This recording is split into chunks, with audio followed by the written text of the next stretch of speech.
Cara menyatakan himpunan. Secara umum, himpunan disimbolkan dengan huruf kapital dan anggotanya dikelompokkan dalam kurung kurawal seperti ini. Nah, sebenarnya untuk menyatakan himpunan sendiri ada beberapa cara. Yang pertama, menyatakan dengan kata-kata. Menyatakan dengan kata-kata ini dilakukan dengan menyebut semua syarat ataupun sifat dari anggota himpunan tersebut dalam kurung kurawal. Contohnya ini, himpunan A merupakan himpunan bulat antara 1 dan 8. Jadi dia disebutkan secara jelas menggunakan kata-kata yang diletakkan di dalam kurung kurawal. Contoh yang kedua, B merupakan himpunan cacah kurang dari 12. Nah, jika dia didaftarkan ada 0, 1, 2, 3 gitu kan sampai 12.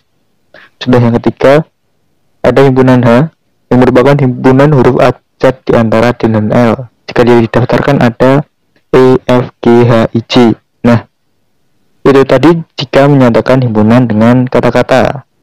Lalu, yang kedua, menyatakan dengan notasi pembentuk himpunan. Hal ini dilakukan dengan menyebut semua sifat dari anggota himpunan tersebut dengan anggotanya, dinyatakan dalam suatu variabel yang dituliskan dalam sebuah kurung kurawal. Untuk contohnya kita samakan dengan contoh sebelumnya ya. Nah, ini apabila kita letakkan dalam kata-kata. Lalu bagaimana jika dinyatakan dalam pembentuk himpunan? Contoh yang pertama ini kita coba. A adalah himpunan antara 1 dan 8. Jika dituliskan dalam notasi pembentuk himpunan akan jadi seperti ini. Nah, ini bisa dibaca A adalah atau A sama dengan X yang terletak di antara 1 dan 8, yang mana X merupakan bagian dari himpunan bilangan bulat. Ini kan bisa ditulis dengan huruf Z atau kalian dengan bilangan bulat ini juga boleh. Oke. Langsung saja ke contoh yang kedua. B merupakan himpunan bilangan cacah kurang dari 12. Kalau ditulis dengan notasi pembentuk himpunan jadinya seperti ini. Nah, ini bisa dibaca dengan B adalah X, yang mana X kurang dari 12, dan X ini adalah himpunan dari bilangan cacah. Lalu yang ketiga, H adalah himpunan huruf abjad di antara D dan L.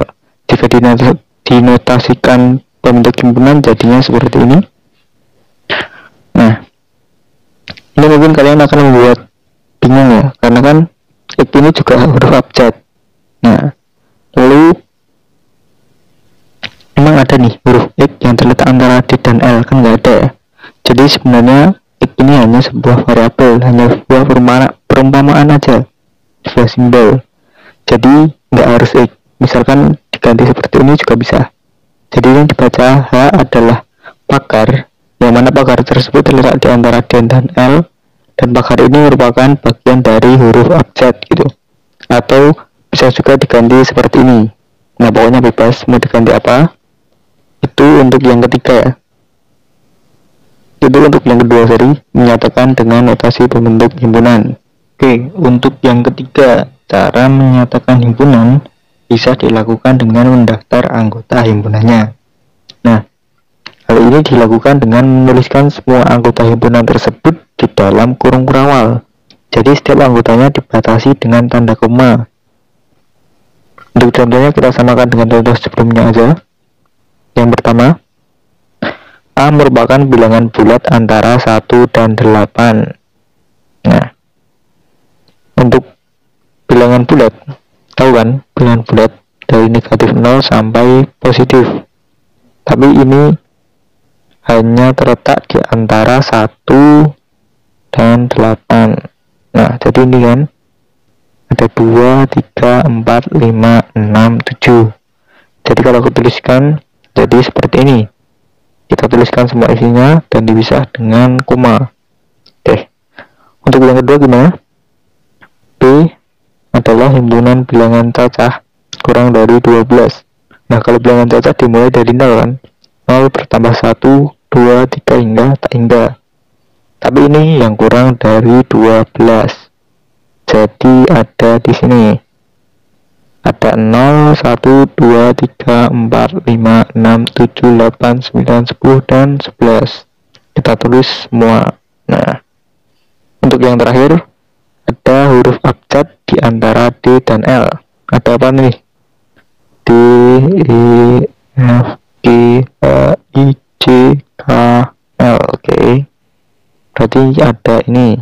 Kita tulis semua. Nah, ini cara yang ketiga dengan menyatakan dengan mendaftarkan anggota himpunannya.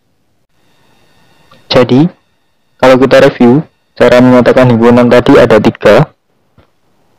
Yang pertama, menyatakan dengan kata-kata yang dilakukan dengan menyebut semua syarat atau sifat dari anggota himpunan tersebut dalam kurung rawal. Contohnya seperti ini. Lalu yang kedua, menyatakan dengan notasi bentuk himpunan yang dilakukan dengan menyebut semua sifat dari anggota himpunan tersebut dengan anggotanya dinyatakan dalam suatu variabel yang ditulis dalam sebuah kurung rawal. Contohnya seperti ini.